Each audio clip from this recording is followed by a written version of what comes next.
My name is Maxime. I am a student who got 9/20ths on my first French essay and 19/20ths on the day of my baccalaureate. You can do the same. All first-year students are afraid of essays, even though they are a very, very easy exercise once you understand the methodology. I am telling you, you have no reason to be afraid of essays. So, trust me and follow me in this ultimate guide to succeeding in your French essay, written by a former first-year student for first-year students. An essay is a response to a topic that is well thought out, detailed, structured, and well argued. It is a work of art, my friend. An essay is easy to read and flows naturally. It includes an introduction, a development, and a conclusion. But be careful, jackal. To write a good conclusion, you need a good development. To write a good development, you need a good introduction. And to write a good introduction, what do you need? Ah ha ha, a good analysis of the subject in draft form. B. Well yes, because even if you took your course, the worst mistake you can make is to write 10,000 pages and then end up answering completely off topic. Writing an off-topic topic. Step 1. Analyzing the subject. Analyzing the subject is the most decisive step. It's life or death, man, because everything depends on it, including your introduction, your development, and also your conclusion. When you're faced with your subject, the first thing to do is highlight the keywords. A keyword is very easy to spot. It's obvious. It's a word that seems to play a central role in the construction and understanding of your subject. For example, last year, I came across this subject and with the highlighted keywords, it looks like this.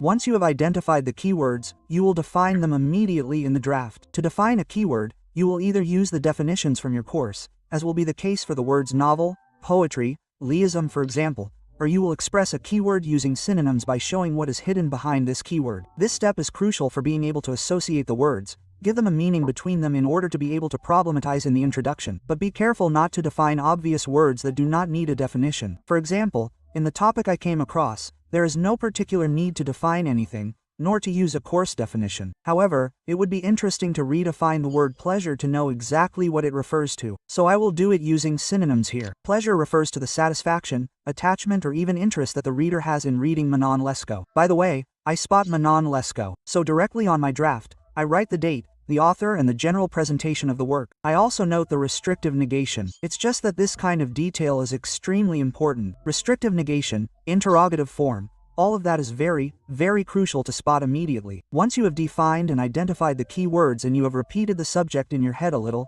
you will ask yourself, how can I answer the question right now in an obvious way? Here, instinctively, I would tend to say to myself, well yes. Quote, the pleasure of reading Manonco lies in the story of a passionate love affair. We are drawn to reading Manonco precisely because it talks about a tumultuous romantic relationship. It is even the heart, the story of the book. The second thing I absolutely have to tell myself is, but maybe the subject also invites me to think differently, to qualify what I was telling myself in an obvious way. Well yes, because there is a restrictive negation. There is also an interrogative form. Maybe I am also led to say that Manon Lescaut is much more than a love story. Maybe it is also about lessons. Maybe it is also funny, amusing. That was the second answer to give to the subject. It is a little less obvious but still very easy to spot. And bing! Wow, what just happened? Well, I have just found my two main parts, and now what do I do on the draft? You divide your sheet in two and you define your big one and your big two with a complete sentence. Not just a yes, not just a no. You must always respect the technique of black intonation. Your main section should always move from the simplest to the most complex. If you are not inspired or do not have enough material to provide in a third section, then do not do it. A copy can be excellent with just two well-crafted, detailed, structured, and well-argued sections. For the big three, I would have suggested that the pleasure of reading comes from the motive of passion but also from the education it provides. And here, since you can see more or less the answers the subject wants to lead you to, you can directly identify a problem. The problem is a reformulation of the subject that highlights the implications and interests of this same subject. There are an infinite number of reformulations and therefore an infinite number of problems. For example, I suggest can we say that the theme of love is the only reason to enjoy reading Manonco? It is simple, effective, no complex words, no complicated formulations. No, the problem is simple but very telling. Now that you've determined all that, you take your draft, you have big one, big two, big three, and you write down everything that comes to mind. You do a huge brainstorming session, you write down all your references, all your ideas, all your arguments. As you say, of course, you always have the option of either removing or adding more subsections, ideas, references to your draft. So don't stress about this step. You have plenty of time. I want to emphasize that it's crucial to first determine your problem and your plan. You can take a lot of time to determine them, but that's okay because all your subsections must correspond to your main sections, which must correspond to your problem, which must correspond to your topic. Well, yes, because the worst that could happen to you is that all your subsections don't correspond at all to your topic, and if that's the case, well, you're completely screwed, my friend. Step 2. Introduction. Now, you're going to move on to the introduction, which is, for me and even according to the teachers, the most important step of your essay. But since you've already reanalyzed the topic, it's going to be very, very simple, don't worry. You know, there's a myth that when the teacher glances at your introduction, they can already deduce the grade for your paper. And I can assure you that all the teachers agree that this myth is real, that it's not, because your essay is a reflection of your introduction. This is the only part that the examiner will actually read meticulously, much more than your development. Since it's very important, it's imperative that you write it out in full on your draft before copying it out. An introduction is always presented this way. Oh, video editing, how good it is. Yes, sir.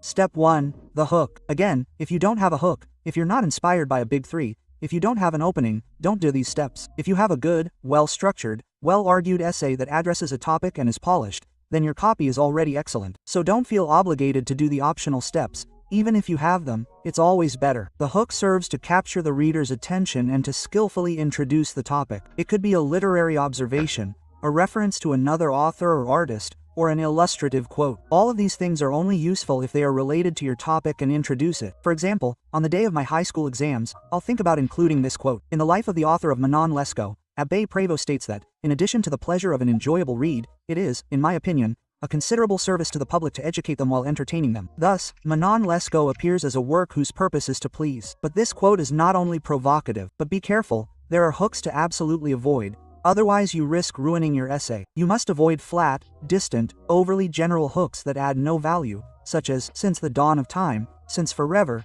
love stories have fascinated the entire world. What is love? You must also avoid wacky hooks that refer to the present, that are too much of a what the troll, like the novelist said to the wanderer, I don't know what. No, you must avoid all wacky references even if they are related to the subject because the French baccalaureate is not trolling. The proofreader won't say, lol, lol. No, instead, they'll give you 0/20ths. And if you really don't have a hook, honestly, it's not a big deal. You just have to go straight to defining the keywords and presenting the author's work. Honestly, to present the work, you don't need to tell the story of the work. You don't need to talk about the author's life, their feelings, the meaning of their life, unless it's closely related to the subject. The proofreader wants you to directly state the terms, make the connection with the subject, give you a list of your words, and put in your outline. Manon Lescaut is a novel published by Abbé Prévost in 1731.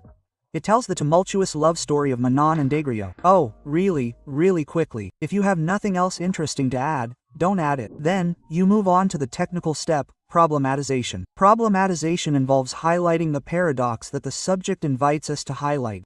In problematization, you must highlight how the subject leads you to think such a statement and how the subject also leads you to qualify this first statement or to develop it further with other parts. For example, we could say that the latter have a tumultuous relationship that pleases, that is to say, captivates and entertains the reader with its plot characterized by a tragic romantic passion. However, the subject, by means of restrictive negation and questioning, invites us to explore the multiple functions of the novel that could shed light on our understanding of its vocation to please. Once you have said that, once you have shown that it has a contradiction, a problem, you pose the problem directly. In other words, the question is whether the theme of love is the only reason to enjoy reading Manon Lescaut. Simple and effective. This is a reformulation of the subject in the form of a problem that is very easy to understand, very clear, and gets straight to the point. Believe me, the examiner doesn't want you to say something too complicated or too complex. No, he wants you to say the terms directly. Then, in the last part, you announce your plan, that is to say, you announce your main sections that respond to your demonstration, that is to say, your problem that responds to your subject. We will see that the plot of passionate love contributes to the pleasure of reading before showing that other parameters specific to the novel genre also contribute to this satisfaction. Finally, we will reveal that this novel, apart from the pleasure of reading, involves a more moral and didactic dimension. And there, you have just finished the introduction. That was long, it could take you an hour, sometimes even more,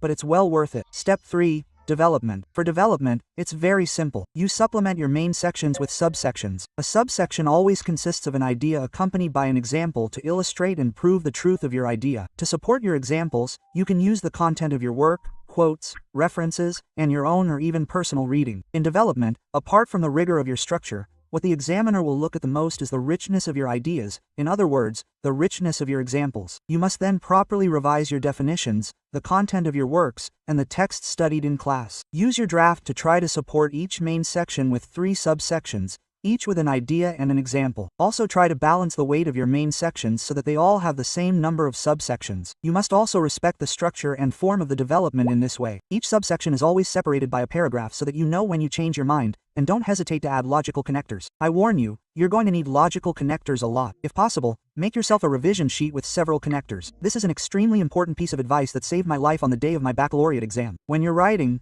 you have to systematically know where you are, which subsection you're writing in. Does this subsection respond to your main section? And is this main section still related to the topic? The secret in an essay is to never let go of the topic and the keywords of the topic. Last step, conclusion. This is the easiest part of your entire essay. For the conclusion, you should respond to the topic by relying on your main sections. You need to show that you have accomplished your mission, that you have made a clear, detailed, and nuanced argument. Basically, even if your teachers don't like to say it this way, your conclusion is a general answer, a summary of all your main points. As a bonus, let me give you a few warnings. In a French essay, never try to be clever. Don't give your personal opinion. Don't try to preach. And above all, never align yourself with the subject. Write clearly and concisely and never try to act crazy. Please, really, trust me. You must respect the form and structure of the essay like a good soldier. Secondly, proofread it twice.